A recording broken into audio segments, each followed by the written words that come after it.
But the very issue that we wanted to tackle here is the culpability of the different. Wait, okay. Okay. If I may, Yeah, Congressman Dan Mr. Chair. Fernandez, no? Kasi para we won't be accused of, or baka ma-technical tayo, so we'd like to ask them first. Ikaw ba ay willing sumagot sa mga tanong ng mga membro ng komite? Hindi kasi hindi man ko tindihan.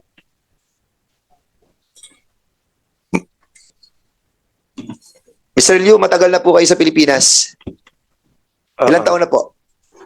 20. Ha? 20 years. 20 years na. At marami na po kayong kilala sa Palawan. Sa Palawan, hindi man ko matagal. Hindi masyado matagal.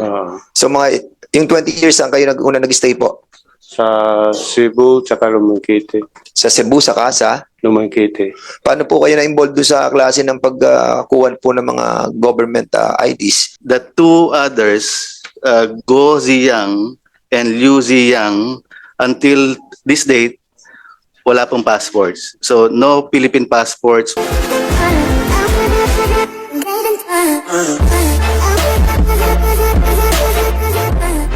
Can we proceed to the next issue that Yes. we're supposed to tackle? The issue of those four Chinese nationals who was caught in Palawan.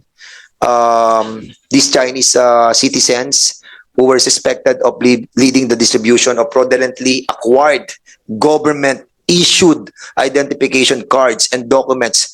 They were apprehended in Palawan by the Bureau of Immigration. So these are the following individuals, Mr. Chair. Wang Tao. Who is Wang Tao? Can you stand up? Li Xiao Ming.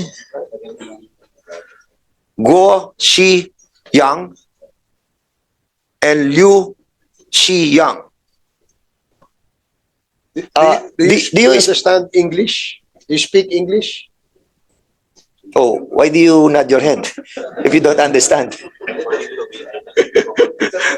Can we, Mr. Chair, Mr. Chair, are we maybe- allowed to? Are you the interpreter? Ha? Nagtatagalog Nagtatagalog sila? sila? Nagtatagalog sila? So, okay, sige. Go ahead, Congressman Are we Fernandez. going to take their oath? Of course.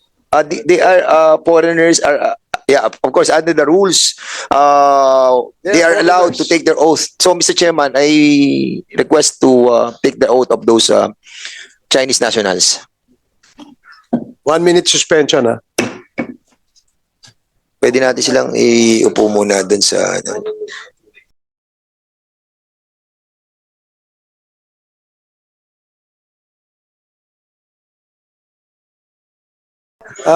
BID.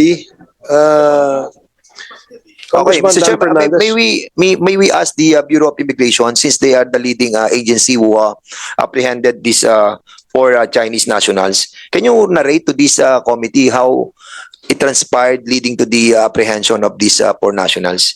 And by the way, we would like to congratulate the Bureau, no, for doing its a good job on these Chinese nationals who are fraudulently doing malicious activities in our country. So go ahead, sir. Good afternoon, Mr. Chairman and members of this honorable committee. To narrate the conducted operations against the four Chinese nationals, the case was coordinated by counterparts from the AFP and NICA regarding the illegal activities of the four subjects in Sir, Palawan. can you kindly speak louder with the mic much nearer to your mouth? Thank you, Mr. Chair. Mr. Chair, yung apat na subjects po na arrested last March 19 stemmed from the information relayed by counterparts regarding the illegal activities of the four and possible more foreign nationals in Palawan. Based on the information, they are facilitating the issuance of Philippine IDs, whether it be fraudulently acquired or fake IDs.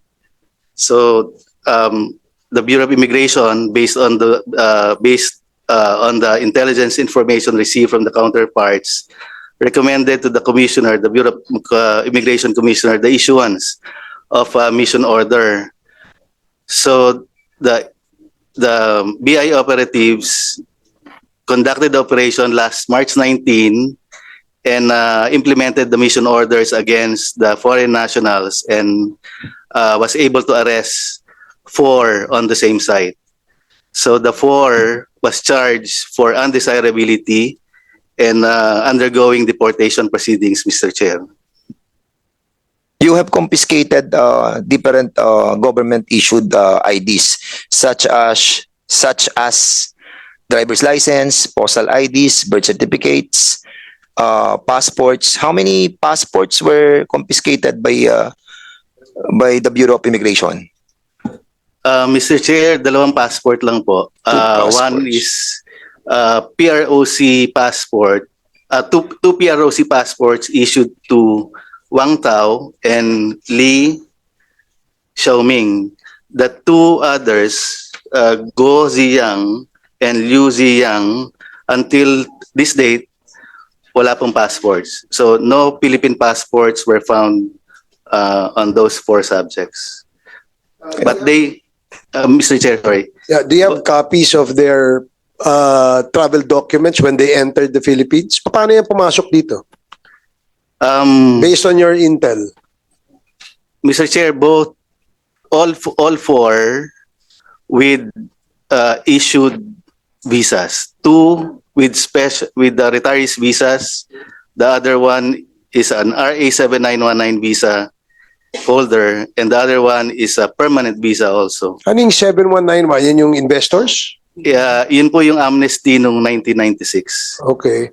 So these 4 personalities have valid visas when they entered the Philippines. Yes, Mr. Chair.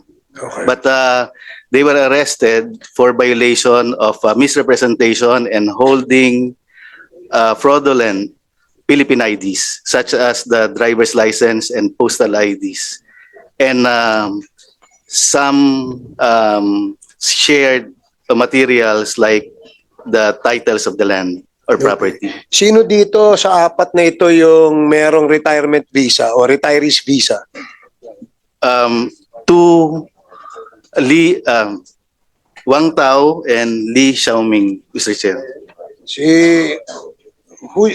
Wang Bu, you stand up. And the other one, who else? Retirees visa ito sa kanila? Yes, Mr. Chair. You don't seem retired to me. I don't know how you were able to acquire the retirees visa. Sige, please sit down. Mr. Chair. You still sige. Go ahead, BID. Yes, Mr. Chair. Though they have a valid visas, like retirees visas and permanent visas, they were arrested for violation of immigration law of being undesirable for holding and in possession of fraudulent Philippine IDs, Mr. Chair.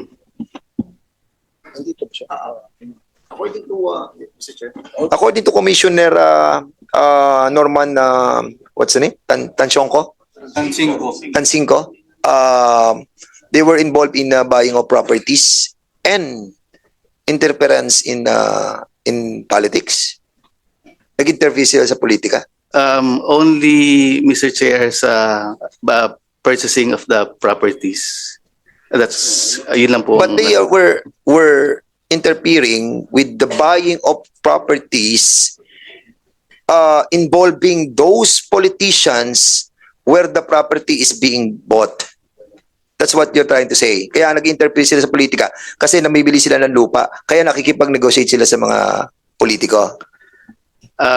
Mr. Chair, sorry, I don't have a knowledge on that But particular subject. it was in the report of the Inquirer. Ayan, no? This foreign national use Philippine documents to avoid inspection, buy property, or even interfere in politics. Tansingko was quoted as saying in BI's report. So tanungin natin si Mr. Chairman, the leader of the gang is Mr. Liu. Sino ba si Mr. Liu? Sino si Mr. Liu? Ayan. Nagsasalita kayo ng Tagalog? Hindi? Hindi daw, hindi. Eh, bakit? Hindi. Bakit mo ako naiintindihan? Mr. Liu,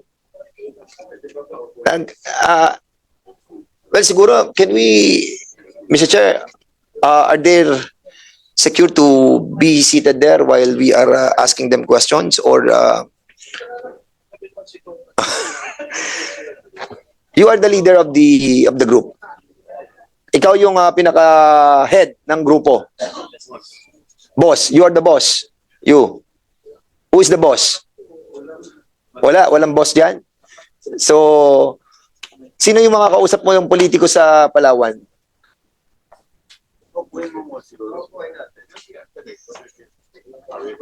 Sige po.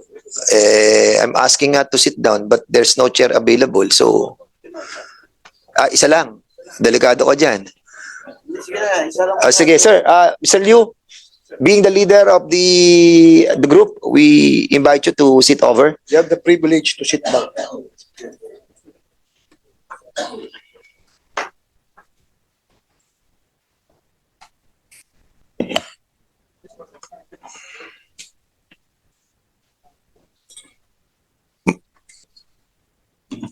Mr. Liu, matagal na po kayo sa Pilipinas.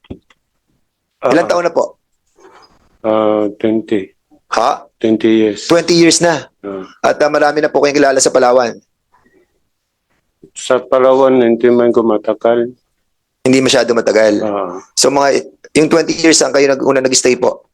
sa Cebu, tsaka Lumangkite. Sa Cebu, sa Casa? Lumangkite. Paano po kayo na-involved doon sa klase ng pagkuhan po ng mga government IDs? Wala man kong idea. Ayun, Wala man ko ID. wala ko kayong binibentang mga IDs. Wala. Kumbaga, pinanibigay nyo na lang, libre na lang ho, gano'n. Wala man ko ID. So wala ko kayong contact sa government. Wala man. So wala kayong kinakausap na mga government agencies doon po sa Palawan. Wala man. Wala. Pero may nahuli sa inyo mga dokumento. Pero may nakuha po sa inyo mga dokumento at mga ID governments. Wala. Ay, Okay, before, if I may, do you have a lawyer with you? May kasama ba kayong abogado? Wala. Wala. Wala. So, willing ka bang sumagot sa tanong ng mga miyembro ng committee ito? Wala. Because he should be assisted by a counsel. Under our rules, dapat meron po siyang ano. Can we ask any lawyer here to... but the very issue that we wanted to tackle here is the culpability of the different... Wait, okay. Okay. If I may, Congressman Mr. Dan Fernandez, no, kasi para we won't be accused of, or baka ma-technical tayo, so we'd like to ask them first.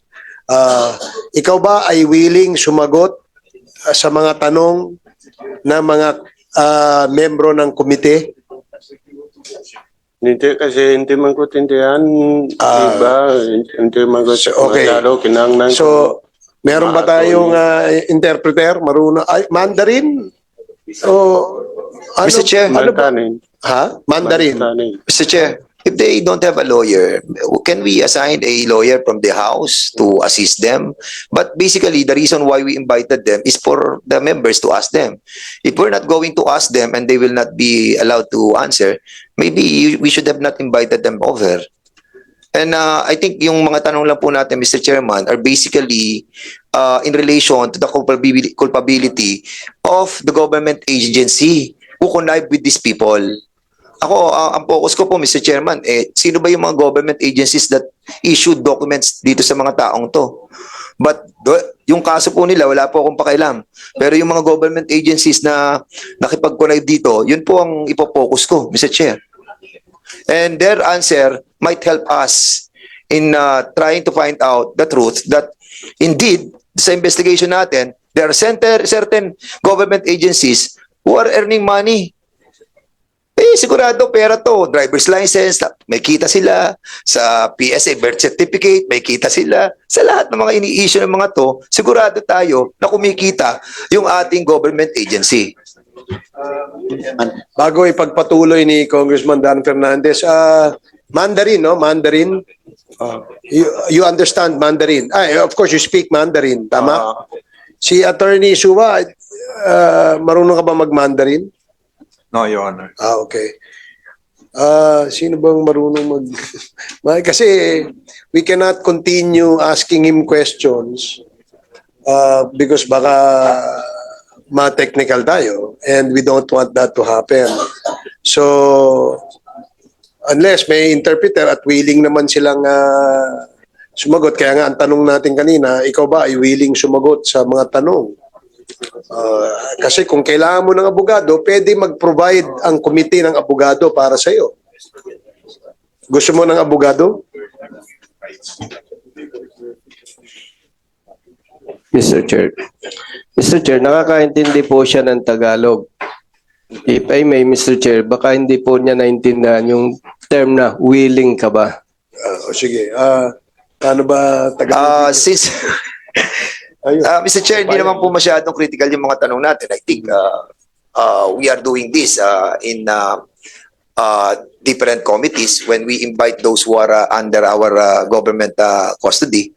Natatanong po natin sila a little bit of some factual evidences that we wanted to ferret out. So,